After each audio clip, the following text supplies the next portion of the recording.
నమస్కారం ఘంటారావానికి స్వాగతం. ముందుగా ప్రధానాంశాలు.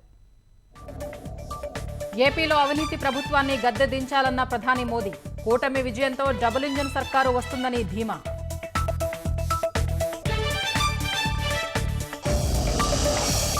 వైకాపా కాంగ్రెస్ రెండు పార్టీలు వేరు కాదన్న ప్రధాని. ఒకే కుటుంబం నాయకత్వంలో నడుస్తున్నాయని ఆరోపణ.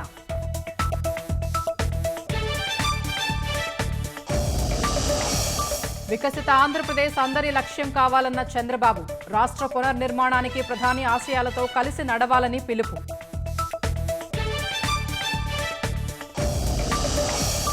డబ్బు అండతో జగన్ విర్రవీగుతున్నారన్న పవన్ కళ్యాణ్.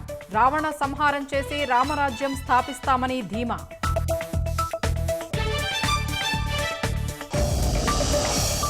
ఇసుకేస్తే రాలనంత జనంతో నిండిపోయిన బొప్పూడి సభ. భారీగా తరలివచ్చిన తెలుగుదేశం, జనసేన, భాజపా శ్రేణులు.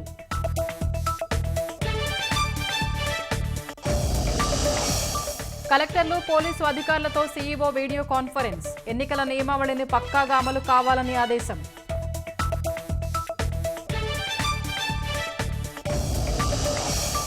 ఎన్నికల బాండ్ల కొత్త వివరాల్ని వెబ్సైట్లో పెట్టిన ఈసీ. అగ్రస్థానంలో భాజపా, వైకాపాకు 443 కోట్ల విరాళాలు.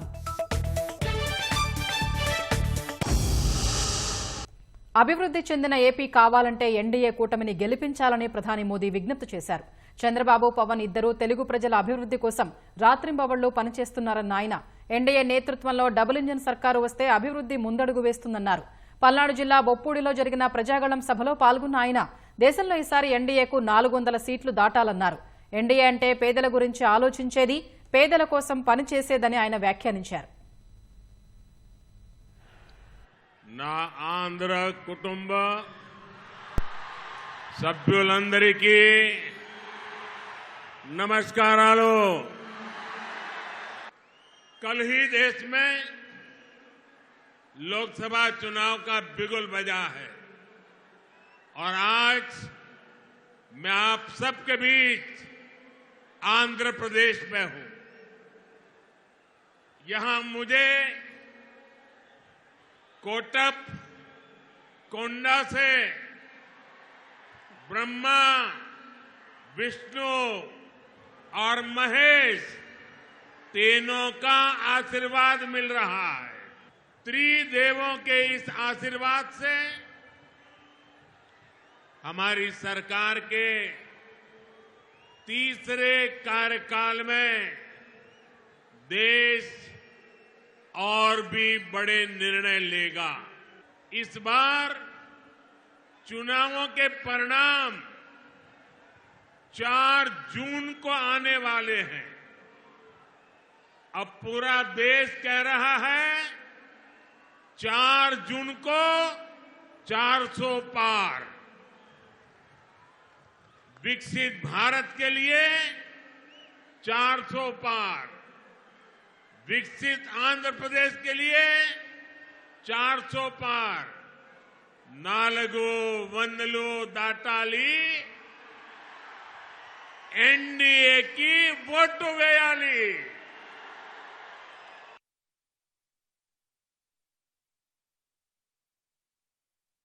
हमारा एनडीए गठबंधन रीजनल एस्पिरेशंस और नेशनल प्रोग्रेस दोनों को साथ लेकर चलता है। इस चुनाव में बीजेपी के सहयोग हमारे साथी लगातार बढ़ रहे हैं। एनडीए की ताकत बढ़ रही है। चंद्रबाबू नायडू और पवन कल्याण दोनों लंबे समय से आप लोगों के हक के लिए, आंध्र के विकास के लिए दिन रात आपके लिए काम करते रहे हैं। एनडीए का लक्ष्य है विकसित भारत के लिए विकसित आंध्र प्रदेश का निर्माण। आंध्र प्रदेश में एनडीए की डबल इंजन सरकार होने से यहां के विकास को और गति मिलेगी।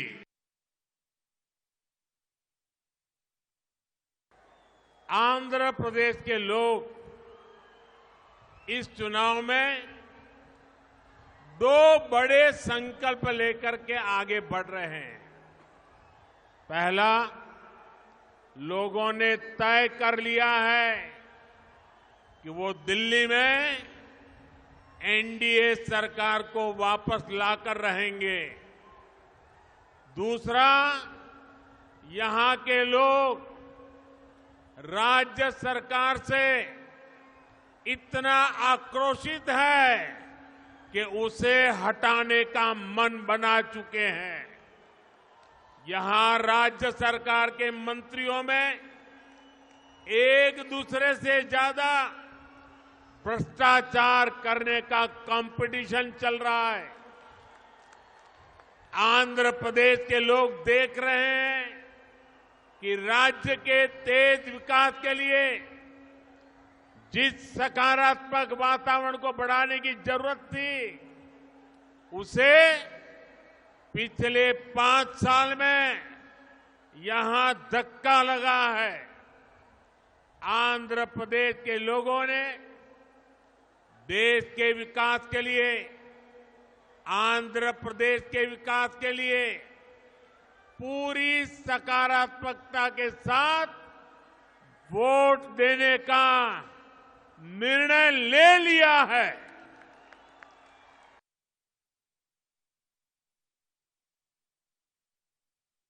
आंध्र के मेरे प्यारे भाइयों बहनों, आप ये गलती कभी मत करना कि आंध्र में जगन की पार्टी और कांग्रेस पार्टी अलग है। ये दोनों एक ही है। एक परिवार के लोग ही दोनों पार्टी चला रहे हैं और ये उनकी मिली भगत है कि जो सरकार के प्रति गुस्सा है वो थोड़ा गुस्सा कांग्रेस की तरफ चला जाए ताकि एनडीए के लोगों को लाभ न मिले। तो ये दोनों की चालाकी है। ये दोनों एक ही चट्टे बट्टे के आजू बाजू है। कोई गलती मत करना।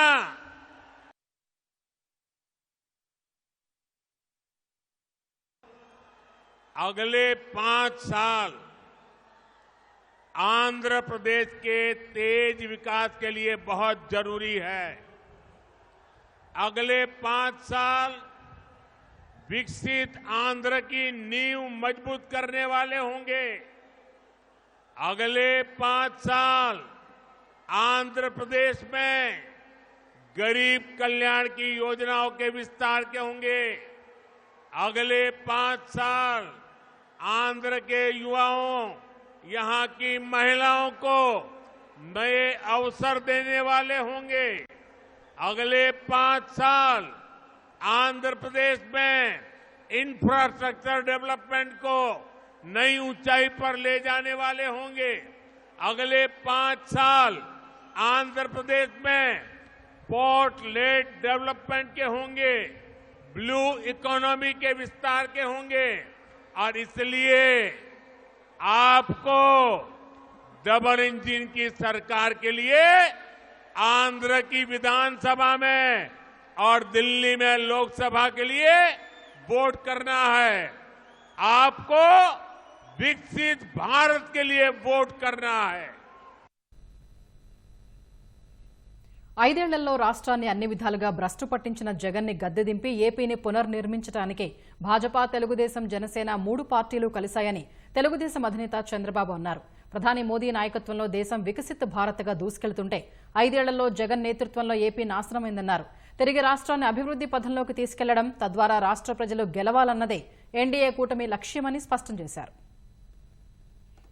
జగన్ పాలనలో సర్వనాశనమైన ఏపీని మళ్లీ గాడిలో పెట్టడానికే భాజపా నేతృత్వంలోని ఎన్డీఏ కూటమిలో చేరామని పల్నాడు జిల్లా చిలకలూరిపేటలో నిర్వహించిన ప్రజాగళం సభలో తెలుగుదేశం అధినేత చంద్రబాబు చెప్పారు.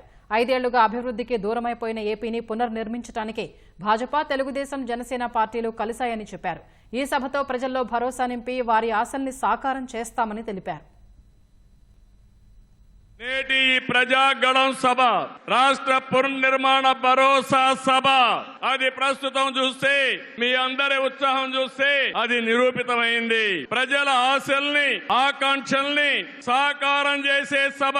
ఇంకో పక్క 5 ఏళ్లలో విధ్వంస, అహంకార, అవినీతి పాలనతో ప్రజల జీవితాల్ని నాశనం అయ్యాయి. అందుకే ప్రజల గుండె చప్పుడు బలంగా వినిపించడానికి 3 పార్టీలు జట్టయ్యాయి. రేపు జరిగే ఎన్నికల్లో మీరివ్వబోయే తీర్పే ఈ రాష్ట్ర భవిష్యత్తును నిర్ణయిస్తుంది. మీ జీవితాలు తీర్చిదిద్దే బాధ్యత మాది.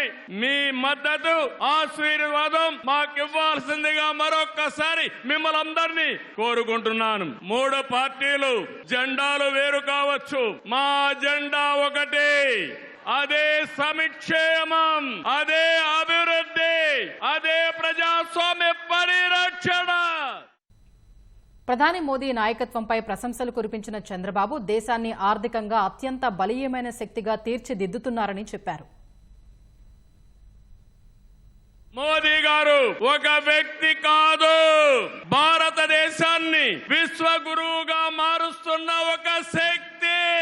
మోదీ అంటే సంక్షేమం, మోదీ అంటే అభివృద్ధి, మోదీ అంటే సంస్కరణ, మోదీ అంటే భవిష్యత్తు, మోదీ అంటే ఆత్మ గౌరవం, ఆత్మవిశ్వాసం. ప్రపంచం మెచ్చిన మేటైన నాయకుడు మన నరేంద్ర మోదీ గారు. ఆయన నినాదం సబ్కా సాత్, సబ్కా వికాస్, సబ్కా విశ్వాస్ నినాదంతో దేశానికి ఒక నమ్మకాన్ని కల్పించిన శక్తివంతమైన నాయకుడు నరేంద్ర మోదీ గారు. ప్రపంచంలో 11వ స్థానంలో ఉన్న ఆర్థిక వ్యవస్థని 10 ఏళ్లలో 5వ స్థానానికి తీసుకొచ్చారు. రాబోయే రోజుల్లో ఈ స్థానం నుంచి 3వ స్థానానికి వస్తాం. అంటే ప్రపంచానికి అమెరికా, చైనాతో ధీటైన ఆర్థిక వ్యవస్థను తెచ్చే శక్తి, సామర్థ్యం నరేంద్ర మోదీ గారికి ఉన్నాయని చెప్పి కూడా నేను మీకు తెలియజేస్తున్నా. వికసిత్ భారత్ ప్రధాని మోదీ కల అన్న చంద్రబాబు వికసిత్ ఏపీ తమ కలని చెప్పారు. అదే మార్గంలో ఏపీ కూడా అభివృద్ధి పథంలోకి వెళ్లాలని, అందుకు ప్రధాని సహకారం కావాలన్నారు. వికసిత్ భారత్ నరేంద్ర మోదీ గారి కల, వికసిత్ ఆంధ్రప్రదేశ్ మనందరి కల కావాలి. వికసిత్ భారత్ దిశగా దేశం దూసుకుపోతుంది. ఈ ప్రయాణంలో వచ్చే అవకాశాల్ని అందిపుచ్చుకొని ఏపీ కూడా అభివృద్ధి చెందాలి, మన జీవితాలు బాగుపడాలి. పేదరికం లేని దేశం మోదీ గారి కల, ఆయన సంకల్పం. ఈ రాష్ట్రంలో పేదరికం లేకుండా చేయడం మన సంకల్పం కావాలి. వికసిత్ భారత్ ద్వారా ప్రపంచంలోనే నెంబర్ 1 దేశంగా చేసే శక్తి, సామర్థ్యం ఒక్క నరేంద్ర మోదీ గారికే ఉందని మరొకసారి విజ్ఞప్తి చేస్తున్నా. అంతేకాదు భారతీయులు మొత్తం ప్రపంచంలో ఒక శక్తివంతమైన జాతిగా తయారు చేయడం ఆయన ఆశయం ఇప్పటికే జరుగుతా ఉంది. భవిష్యత్తులో ఈ దేశాన్ని జీరో పావర్టీ నేషన్ గా తయారు చేసే శక్తి కూడా వారికే ఉంది. జగన్ 5 ఏళ్ల పాలనలో రాష్ట్రం సర్వనాశనం అయిందని తెలుగుదేశం అధినేత ధ్వజమెత్తారు. తమ హయాంలో కేంద్రాన్ని ఒప్పించి 11 జాతీయ సంస్థలు తెచ్చామన్న చంద్రబాబు వాటి నిర్మాణానికి కృషి చేశామని చెప్పారు. రాజధానిగా అమరావతిని ఎంపిక చేసి ప్రపంచం గర్వించే స్థాయిలో నిర్మిద్దామంటే ఆ ఆశల్ని 3 ముక్కలాటతో జగన్ చిదిమేశారన్నారు. పోలవరాన్ని 72% పూర్తి చేస్తే నిర్లక్ష్యంతో దాన్ని గోదావరిలో కలిపేశారని ధ్వజమెత్తారు. ఇసుక మైనింగ్తో పాటు అన్నింటా అక్రమాలు, దోపిడీలమయమేనని చెప్పారు. జగన్ నిజ స్వరూపాన్ని గ్రహించిన ఆయన సొంత చెల్లెళ్లే చివరికి ఆయనకి ఓటు వెయ్యొద్దని చెప్పిన విషయాన్ని గుర్తు చేశారు. ఓటేసిన ప్రజల్ని పన్నుల బాధుడితో కాటేశాడు, పెట్టుబడులు తరిమేశాడు. 5 ఏళ్లలో రోడ్లు లేవు, ప్రాజెక్టులు లేవు, పరిశ్రమలు లేవు, ఉద్యోగాలు లేవు, ఉపాధి లేదు, అభివృద్ధి అన్న మాటే లేదు. ప్రజల జీవితాల్లో ఆనందం కూడా లేదు. అంతటా గంజాయి, అశాంతి, అభద్రత, ఆందోళనతో బంగారు లాంటి రాష్ట్రాన్ని జగన్ చీకటమయం చేశాడు. చివరికి జగన్ అధికార దాహానికి వంచనకు బాబాయ్ బలయ్యాడు. 2 చెల్లెళ్ల సైతం రోడ్డెక్కి వైసీపీ పునాదులు రక్తంతో తడిచాయని ఘోషించే పరిస్థితి వచ్చారు. జగన్ కు ఓటేయద్దని సొంత చెల్లెళ్లే చెప్పారంటే 5 కోట్ల ప్రజానీకం అర్థం చేసుకోమని విజ్ఞప్తి చేస్తున్నా. దేశంలో రాష్ట్రంలో ఎన్డీఏదే గెలుపన్న చంద్రబాబు అందరం కలిసి దగాపడ్డ ఏపీను నిలబెడదామని స్పష్టం చేశారు. ప్రజలు గెలవాలి, రాష్ట్రం నిలబడాలి, మన బిడ్డలు వెలగాలి, జీవితాలు బాగుపడాలి. అందుకే ఈ పొత్తు. నరేంద్ర మోదీజీ గారి సంకల్పం గెలవడం కాదు. నిన్ననే ఎన్నికల శంఖారావం మోగింది, ప్రజల్లో ఉత్సాహం పెరిగింది. దేశంలో ఎన్డీఏకి 400+ సీట్లు వస్తాయి. అదే మరిగా ఆంధ్రప్రదేశ్ లో 25కు 25 గెలిపించే బాధ్యత మీదే. సిద్ధమా అని మిమ్మల్ని అడుగుతున్నా. అది చేసి ఈ రాష్ట్ర పునర్నిర్మాణం చేసుకోవాలి. రాష్ట్రంలో ప్రజల పాలిట, ప్రతిపక్షాల పాలిట రాక్షసుడిలా మారిన జగన్ను గద్దె దించడం పెద్ద కష్టమేమీ కాదని జనసేన అధినేత పవన్ కళ్యాణ్ అన్నారు. బొప్పోడి ప్రజాగళం సభలో పాల్గొన్న పవన్ కోట్లాది మంది సైన్యం, బంగారు లంక, పుష్పక విమానం ఉన్న రావణాసురుడిని నారా వస్త్రం కట్టుకున్న రాముడు బాణంతో చంపేసిన విషయాన్ని గుర్తు చేశారు. మద్యం, ఇసుక పేరిట సీఎం జగన్ భారీగా దోచుకున్నారని ధ్వజమెత్తారు. డబ్బు అండ చూసుకుని ఏదైనా చేయగలనని జగన్ విర్రవీగుతున్నారన్న పవన్ ఆయన్ను ఇంటికి పంపితేనే రాష్ట్రం బాగుపడుతుందన్నారు. త్వరలో ఏపీలో రామరాజ్యం స్థాపన జరగబోతోందన్న ఆయన ధర్మానిదే విజయం, పొత్తుదే గెలుపు, కూటమిదే పీఠమని స్పష్టం చేశారు. పితృదేవతల ముక్తి కోసం పరితపిస్తూ వారి వారసులు హిమాలయ పర్వత శ్రేణుల్లో ఉన్న గంగోత్రి నుంచి మొదలయ్యే గంగానది దారి కోసం ఎలా ఎదురు చూస్తున్నారో అలా గౌరవ ప్రధానమంత్రి శ్రీ నరేంద్ర మోదీ గారి రాక కోసం అభివృద్ధి లేక అప్పులతో నలిగిపోతున్న ఆంధ్ర ప్రజానికం, దాష్టీకంతో దోపిడీతోటి నలుగుతున్న ఆంధ్ర ప్రజానికం, అవినీతి అప్రజాస్వామిక విధానాలతో కొట్టమిట్టాడుతున్న ఆంధ్ర ప్రజానికానికి ప్రధానమంత్రి శ్రీ నరేంద్ర మోదీ గారి రాక, గంగమ్మ తల్లి భూమి మీదకు వచ్చి హిమాలయాల నుంచి భూమి మీదకు వచ్చి ఎలా సేధనిచ్చిందో మన ప్రియతమ గౌరవ ప్రధానమంత్రి శ్రీ మోదీ గారి రాక, ఈ ఎన్డీఏ పునర్కలయిక 5 కోట్ల మంది ప్రజలకి ఆనందాన్నిచ్చింది. 2014 తిరుపతి బాలాజీ ఆశీస్సులతో ఎన్డీఏ విజయాన్ని సాధించింది, ప్రభుత్వాన్ని స్థాపించింది. 2024లో దుర్గమ్మ తల్లి ఆశీస్సులతో మొదలు పెడుతున్నాం. అంతకు మించిన ఘన విజయం సాధిస్తున్నాం. మోదీ గారు డిజిటల్ భారత్ అన్న నేపథ్యంలో దేశాన్ని మొత్తం తీసుకెళ్తా ఉంటే ఇక్కడున్న వైసీపీ ప్రభుత్వం అధికారికంగా ప్రతి చోట క్యాష్ ఎకానమీ అయిపోయింది, బ్లాక్ మనీ ఎక్కువ అయిపోయింది. సారా తీసుకుంటే, ఏరక్ వ్యాపారమే తీసుకుంటే సంపూర్ణ మద్యపాన నిషేధం అని చెప్పి వచ్చిన వ్యక్తి ఈ రోజున ముఖ్యమంత్రి కాదు, అతను ఒక సారా వ్యాపారి. అతను ఈ రోజున 1,13,580 కోట్ల రూపాయలు 5 సంవత్సరాల్లో అఫీషియల్ గా అన్అఫీషియల్ గా సేల్స్ సాధి పెట్టారు. కానీ దాన్ని అండర్ రిపోర్ట్ చేస్తూ 84,050 కోట్ల మటుకు చూపించారని చెప్తా ఉన్నారు. ఈ రోజున కేంద్ర ప్రభుత్వానికి కానీ భారతదేశపు ఎక్స్చెక్కర్ కానీ 10,000 కోట్ల రూపాయల జిఎస్టి ఎవేషన్ జరిగింది. అలాగే ఇసుక దోపిడీ, జేపీ వెంచర్స్ పేరు మీద ఆ బినామీలు ఎవరో తెలుసు, జగన్ బినామీలు.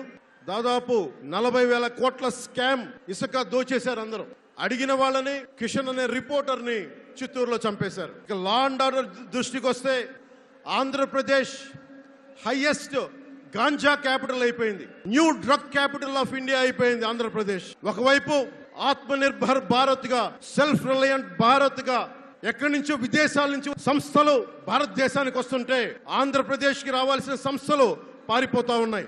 2,200 కోట్ల పెట్టుబడితో హైదరాబాద్ తరలిపోయింది. Amara Raja, Franklin Templeton, Reliance Electric unit ఇవన్నీ ఈ రోజు వెళ్ళిపోయినాయి ఆంధ్రప్రదేశ్ నుంచి. ఆంధ్రప్రదేశ్ నెగిటివ్ గ్రోత్ పోతా ఉంది. వైజాగ్లో ఇన్సిడెంట్లు కానీ ప్రతిపక్ష నాయకుల మీద ఎలాంటి దాడులు చేశారో బీజేపీ కార్యకర్తల్ని పొట్టల్లో కత్తులు గుచ్చి పేగులు బయటికి తీశారు వైసీపీ నాయకులు. వైఎస్ వివేకానంద రెడ్డి గారిని మర్డర్ చేయించిన ప్రభుత్వం ఇది. సిబిఎన్ గారిని ఇబ్బంది పెట్టిన ప్రభుత్వం అరెస్ట్ చేసి నన్ను స్వయాన అనేక పర్యాయాలు అడ్డుకున్న ప్రభుత్వం ఇది. ఈ ప్రభుత్వం పోవాలి. ఈ ప్రభుత్వం పోవాలంటే ఒకటే, డబ్బులు పెరిగిపోయిన జగన్కి ఎవరు అడ్డు ఆపు లేరు, నేను ఏదైనా చేయగలను అనుకుంటున్నాడు. రావణాసురుడు కూడా ఒకటే అనుకున్నాడు, నా చుట్టూ బంగారంతో కట్టిన లంక ఉంది, వజ్రాలతో వైడూర్యాలతో ఉన్న పుష్పక విమానం ఉంది, ధీరులు సూరులు మంది మార్బలం ఉన్నారు అనుకున్నాడు. నన్నేం చేయగలడు అనుకున్నాడు. నార చీర కట్టుకొని నేల మీద నిలబడి శ్రీరాముడు బాణంతో చంపేశాడు. చిటికిని వేలంత రావణాసురుణ్ణి తీసేయడం అంత కష్టమా? నేను తాడేపల్లిగూడెం సభలోనే చెప్పాను, ఇక్కడ నుండి నేను దేవదత్తం పూరిస్తున్నానని. నేను దేవదత్తం అన్నాను కానీ పాంచజన్యం అనలేదు. అది పూరించాల్సింది ద్వారకలో ఉన్న శ్రీకృష్ణుడే. అక్కడి నుండే మోదీ గారు పాంచజన్యాన్ని వచ్చిన మోదీ గారు ఈ కురుక్షేత్ర యుద్ధం కోసం పాంచజన్యాన్ని పూరిస్తారు.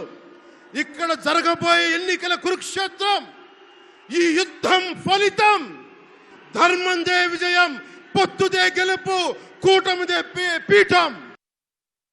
రాజకీయ ప్రకటనల హోర్డింగ్లు, కటౌట్లను వెంటనే తొలగించాలని అధికారుల్ని సీఈఓ ముఖేష్ కుమార్ మీనా ఆదేశించారు. జిల్లాల కలెక్టర్లు, పోలీసు అధికారులతో వీడియో కాన్ఫరెన్స్ నిర్వహించిన ఆయన క్షేత్రస్థాయిలో తనిఖీ బృందాలు విస్తృతంగా పర్యటించాలని స్పష్టం చేశారు. ప్రభుత్వ కార్యాలయాలు, బహిరంగ స్థలాల్లో రాజకీయ ప్రకటనల హోర్డింగుల్ని తొలగించాలని ఆదేశించారు. రాష్ట్ర సచివాలయం పరిసర ప్రాంతాల్లో కటౌట్లను వెంటనే తీసివేయాలన్నారు. ఫ్లయింగ్ స్క్వాడ్ బృందాలు క్షేత్రస్థాయిలో పర్యటించి ఎన్నికల ప్రవర్తన నియమావళిని అమలు చేసేలా చూడాలన్నారు.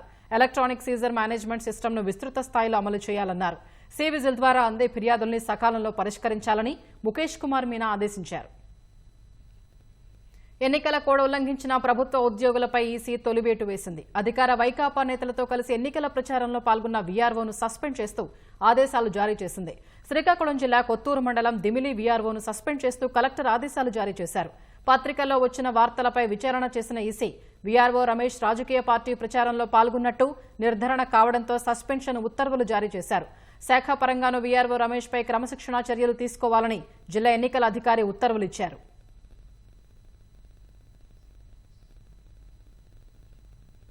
రాజకీయ పార్టీలకు నిధులు సమకూర్చిన ఎన్నికల బాండ్ల వివరాలను మళ్లీ కేంద్ర ఎన్నికల సంఘం బహిరంగపరిచింది.